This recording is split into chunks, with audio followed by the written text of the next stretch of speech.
Hello everybody and welcome to another deck tech video by the Slay the Brother team. Thank you for joining us and please don't forget to like this video and subscribe for more great content. I noticed since Heartfire Hero and Monstrous Rage recently got banned from Standard, I'm not seeing much Boros aggro outside of Boros Convoke out there. Now I'm not surprised Boros Aurus isn't exactly a strong archetype right now, and that may change with Seam Rip and Pain for All coming from Edge of Eternities. But right now, I'm just focused on a good, classic, old-school Boros aggro deck. Slay the Brother makes another deck that slaps. Killshot's brother Soviet Green makes the mid-range look so mean. Coming at you with another damage horror grind down experimental meme deck from the Slay the Brother team. This deck list is going to be great for taking advantage of the chaos as people try to find new fixes for the cards that rotated out, try to adjust their strategies for the shifting meta, and try out the new cards that look really fun. So as you can see from the deck list, this is an aggro deck that focuses on low-to-the-ground creatures and burn spells, preferably to the face. This deck has the Mouse Kit in it, or the remnants of, with Emberheart Challenger and Manifold Mouse, which are a great combo as using Manifold Mouse's ability on Emberheart Challenger will grant you a card in exile that you can play this turn. We also have Cheeky House Mouse. This is a 2/1 1-drop that can go on an adventure. What's cool about having a 2/1 mouse in play on turn 1 is if we have Manifold Mouse in our hand and we can play them on turn 2, we're still swinging for that 4 damage on turn 2, just like we would have if we had Heartfire Hero. It's just what happens next isn't the same stuff. But what's cool about this is Cheeky House Mouse can be put on an adventure, and target creature gets +1/+1 and can't be blocked by creatures with power 3 or greater. So we have some sort of pseudo evasion and protection. And on top of that, outside of Cheeky House Mouse, if we put this on any of our creatures, that means they can't be blocked by a creature that can kill them, which can be pretty advantageous when we know we've got to make trades in combat. Next creature on the list is Hired Claw. This is just basically a go-to aggro creature if you're using red at this point in the game. Because of their ability, whenever you attack with one or more lizards, they deal 1 damage to target opponent. This is virtually a 2/2 on turn 1. If you have multiple in your hands, it can feel like throwing a lightning bolt to someone's face sometimes on turn 2 or 3.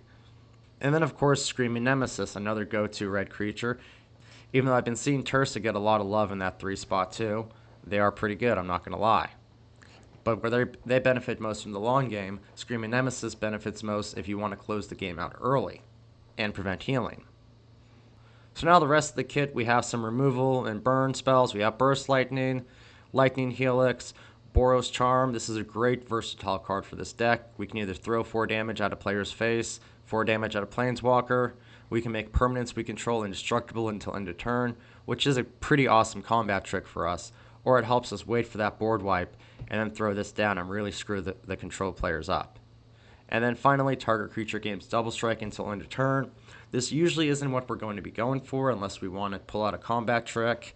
Unless Emberheart Challenger is able to deal more than 4 damage per hit when we do that. Outside of that, usually double strike isn't what you're going for. Opera Love Song, this is an amazing card. It gives us card advantage. We can exile 2 cards from the top of our library and play them into our next end step. So if it's really late in the game and we have a lot of mana, you can cast it on your turn, but usually the way to do this is wait on your opponent's turn. We have a lot of reactionary spells in our hands, and if we don't have to cast one of those, then we can cast Opera Love Song and get cards to play for free. You can also use this on creatures blocking Screaming Nemesis. This will give 2 extra damage to them to deal to them, which gives 2 extra damage for you to throw to your opponent's face, especially if they get smart and they block with a creature that has 0 attack. Now we can get smart too. And then I have a full set of Sheltered by Ghost. I'm not going to lie, I've been swapping around 3 Sheltered by Ghost and 4 Opera Love Songs, and what I have now, I don't know if it really makes much of a difference, to be honest. They're both great cards, amazing cards. I've said before, you can throw Sheltered by Ghost in any garbage deck, and it will carry you the second you draw it. Really, that, especially against aggro, that is true. Like when you're facing another aggro deck, if you drop this on turn 2, you could just lock them out of the game sometimes. It's vulgar. And also, in addition, this hits non-land permanents. So it really is our best option for getting away artifacts or non-creature enchantments while remaining as aggressive as possible. And then Witchstalker Frenzy. We're a very aggressive deck with a lot of low-cost creatures, so we could easily cast this for 2 or 1 mana. Preferable target is going to be Screaming Nemesis, but there's plenty of times where you use this to get rid of a blocker and get a little bit extra damage through in the process. For my land spread, I'm only running 19 lands in here. If you want 20, drop one of the Sheltered by Ghost or drop Burst Lightning, or maybe even Lightning Helix, and you're good to go. I still have Battlefield Forge in here. I never got the full playset of the lands from the Need for Speed set. I do need to get those. But it is pretty important for us to have 4 copies of all the split lands in here that we have available. They'll really help us hit our mana curve when we need to, and really helps accommodate for how Rockface Village cannot hit non-creature spells, unless if you're using the generic mana.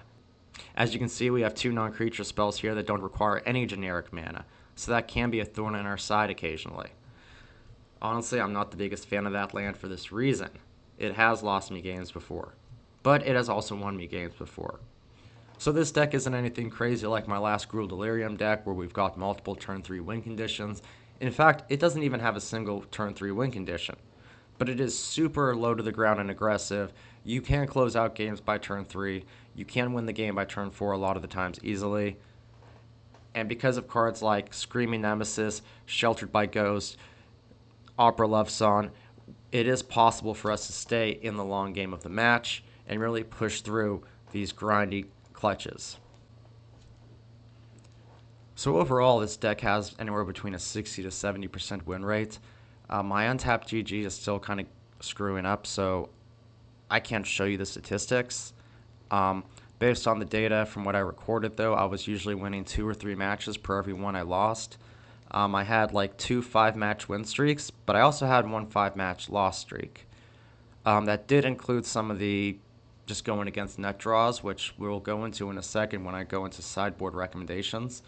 But overall, the deck really only seemed to struggle against Reanimator, Dinosaur Reanimator specifically, for the reason that they can actually get turn 3 wins because they have Invasion of Urgamon, which will allow them to discard their dinosaur and create a treasure token. So if you don't have Sheltered by Ghost in your hand to exile the treasure token, yes, the treasure token needs to be exiled here to prevent a turn 3 win, then, or at least locking you out of the game on turn 3, then you may just be screwed. Because the problem isn't that they're just going to get this huge wide field presence. If we deal enough damage, we can burn them afterwards. The problem is they're going to be gaining life from Vaultborn Tyrant. Unless they do this on turn 4 and we went first, we won't have a chance to shut off their life gain with Screaming Nemesis. But I feel like after rotation leaves and they no longer have that awesome 2-mana discard outlet, create a treasure token, it will be easier to beat Dinosaur Reanimator, and I wonder if normal Reanimator will be as powerful without Atraxa to give them all that card advantage that they usually get. The other deck we had a lot of trouble against was Artifacts.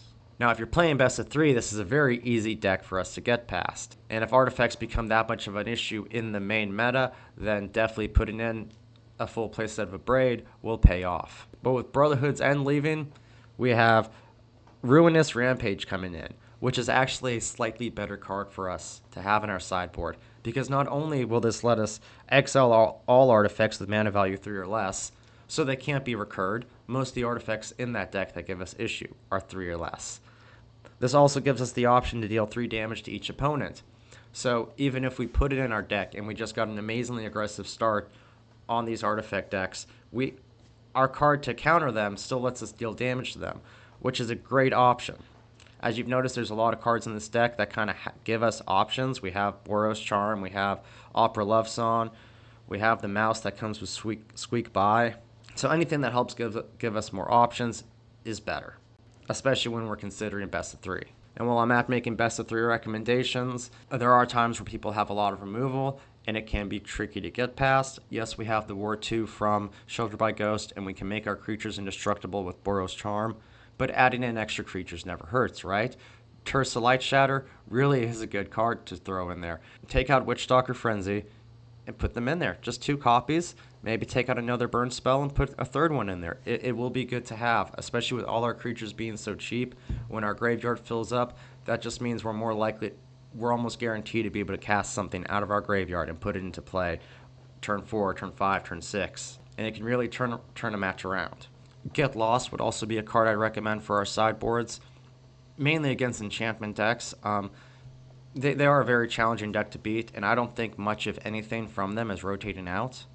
Having so many creatures with high toughnesses means we'd be required to chain Burst Lightning and Lightning Helix, or have to have the Shelter by Ghost in our hands, and maybe multiple copies. So just having something white removal that can take out any creature or enchantment that they play will prove hugely advantageous for us. Thank you for watching this quick deck tech. I have some matches coming up after this. In the next day or two, I will also have a rotation-proof Tifa standard Brawl deck. I've already made the deck list, and I just need to add a few cards from Edges of Eternity when it comes out. I really think those cards will help it shine. All the matches, though, were recorded this Sunday, so you will see cards that will no longer be in the meta as of today. I am recording this video actually on Monday, the day before the release. This will help give me a head start when it comes to working on projects for decks I'm already brewing that involve Edge of Eternity cards. Once again, thank you for watching this video. We'd really appreciate it if you stuck around and watched some of this gameplay footage, just because watch time helps our analytics a lot. Also, please don't forget to like, subscribe, leave a comment, let me know what you think of the deck. Do you run something similar? Am I going to make an ass of myself and have all these Boros players come out of the woodwork and say, no dude, we've been here? Let me know in the comments below. Thank you.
Aha.